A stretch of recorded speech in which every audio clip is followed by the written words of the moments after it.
हरि ओम. सार्थक वाटे झाली या वेचाचे, जीवनगाथा एका तपस्विनीची या शीर्षकांतर्गत पूजनीय स्वामीभक्त डॉक्टर सुषमाताई वाटवे यांच्या संकलित आत्मवृत्ताचं वाचन आपण ऐकत आहोत. आज ऐकूया यातील प्रकरण 5, सद्गुरू कृपेचा परिसस्पर्श, याचा भाग 64. स्वामीजी म्हणतात, आजपर्यंत मी जे बोललो ते स्वच्छ लिहून प्रेस कॉपी करून ठेवा. पैसे जमले की प्रेसमध्ये टाकायचं. फार पुढचा विचार आपण करायचा नाही. मला वेळ झाला तर मी ते वाचून घेईन.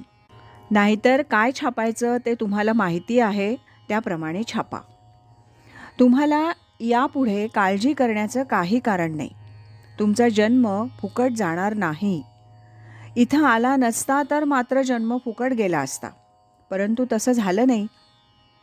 स्वामीजींना मी म्हणत असे, मला काम, क्रोध, मत्सर हे सर्व कळतं. ते विकार आपल्यातून जावे, निदान कमी व्हावे असा प्रयत्न करता येतो. पण तुम्ही अहंकार जो म्हणता तो अजून लक्षात येत नाही. कोणतंही काम करताना आत्मविश्वास हवा की नाही? तोच नसेल तर काहीच काम होणार नाही. आणि अहंकार जो म्हणता तो माझा मला काही समजत नाही आणि काढताही येत नाही, तो तुम्हीच काढा. मी थोडं कळवळून म्हटलं. स्वामीजींना माझी आंतरिक तळमळ लक्षात आली. ते म्हणाले, आत्मविश्वास असावा परंतु अहंकार नसावा. दोन्हीतील मर्यादा लक्षात आली पाहिजे. तुझी तळमळ माझ्या लक्षात आली. आता तू चिंता करू नकोस. मी त्याच्याकडे बघतो. तेव्हापासून स्वामीजींनी ठरवलं असावं की ह्या जीवावर अहंकार दूर करून या यंत्राचा ताबा घ्यायचा. आपणच यावर नियंत्रण ठेवायचं. मला याचा अनुभव विशेषतः पसायदानाचा ग्रंथ लिहिताना आला. त्याचं लेखन केलं जात असताना स्वामीजी विचारत, लेखन कुठपर्यंत आलं? मी एकदा म्हटलं, पहिलं आणि शेवटचं प्रकरण राहिलंय, बाकी सर्व पूर्ण झालं. पण सध्या मला काही सुचत नाही, डोकं बधीर झालंय. तुम्ही डोक्यावर हात ठेवा, लेखनाची स्फूर्ती द्या, तरच ते होईल. स्वामीजींनी माझ्या पाठीवर आणि डोक्यावर हात ठेवला. नंतर म्हणाले, जा आता लिही. मी दुपारी ध्यान मंदिरात येऊन लिहायला बसले. त्या दिवशी माझ्याकडे लेखनासाठी येणारी साधिका आली होती. तिला मी लिहून घेण्यास सांगितलं. मी डोळे मिटून सांगण्याचा प्रारंभ केला आणि एका बैठकीत संपूर्ण प्रकरण लिहून झालं.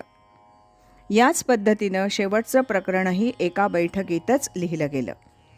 या प्रसंगानं माझ्या लक्षात आलं की आपण जर खरी शरणागती पत्करली, आपला अहम दूर झाला, तर सद्गुरूंना आपल्याकडून जे कार्य करवून घ्यायचं असतं ते विनासायास होऊन जातं. यात मनावर कसला ताण नसतो, संघर्ष नसतो. स्वामीजींच्या पश्चात गेल्या 5-6 वर्षात ग्रंथलेखनाचं काम करत असताना आणि इतरही सर्व प्रकारचं कार्य होत असताना मनावर कसलाही ताण, संघर्ष, बरीच खटपट, श्रम असं काही नसतं. सगळ्या गोष्टी अगदी सहज होतात. ज्या सुविधा आवश्यक आहेत त्या सर्व, आर्थिक, मनुष्यबळ, यंत्रसामुग्री सर्व आपोआप मिळत जातं. पण जर त्यात अहंकाराचं, स्वार्थाचं विष कणभर जरी मिसळलं गेलं तरी ते सर्व वाया जातं. शरणागतीचा एवढा लाभ होत असताना मनुष्य परमेश्वर चरणी शरणागत का होत नाही, हाच खरा प्रश्न आहे. मला वाटतं अज्ञान हेच त्याचं कारण आहे. सर्व संप्रदायांबद्दल स्वामीजींच्या मनात आदरभाव, प्रेम असल्यामुळे बहुतेक संप्रदायाचे अध्वर्यू, सत्वगुणी साधक, अनेक सत्पुरुष यांची आणि स्वामीजींची निरनिराळ्या निमित्तानं भेट होत असे. अशा मंडळींना स्वामीजी केंद्रात येऊन 4 शब्द सांगण्यासाठी निमंत्रणं देत असत. ती मंडळी मोठ्या आनंदानं येऊन साधकांना आपले पारमार्थिक विचार ऐकवत असत. 1991 ते 1996 या काळात स्वामीजींच्या आजारपणात अनेक संत सत्पुरुष स्वामीजींना भेटण्यासाठी हॉस्पिटलमध्ये स्वामी निवासात येऊन गेले. अशा प्रसंगी त्यांची भेटण्याची वेळ ठरवण्यापासून त्यांचं आदरातिथ्य कसं करावं, त्यांना भेटीदाखल काय द्यावं, या सर्व सूचना स्वामीजी देत असत. प्रत्यक्ष भेटीच्या वेळी दोन सत्पुरुषांतील प्रेमाचा संवाद, एकमेकांना भेटणं, सर्व प्रत्यक्ष पाहण्याचं भाग्य मला लाभलं. त्यांचे संवाद टेप करून घेता आले. बऱ्याच वेळेला स्वामीजी अशा प्रसंगी भगवद्गीतेच्या 10व्या अध्यायातील 9व्या श्लोकावर ज्ञानेश्वर महाराजांनी ज्या ओव्या लिहिल्या त्याचा उल्लेख करीत. दोन ज्ञानी भक्त एकमेकांना भेटले म्हणजे त्यांची स्थिती काय होते त्याचं वर्णन त्या ओव्यात आहे. असो, आज इथेच थांबूया. यानंतरचा 65वा भाग आपण उद्या ऐकूया.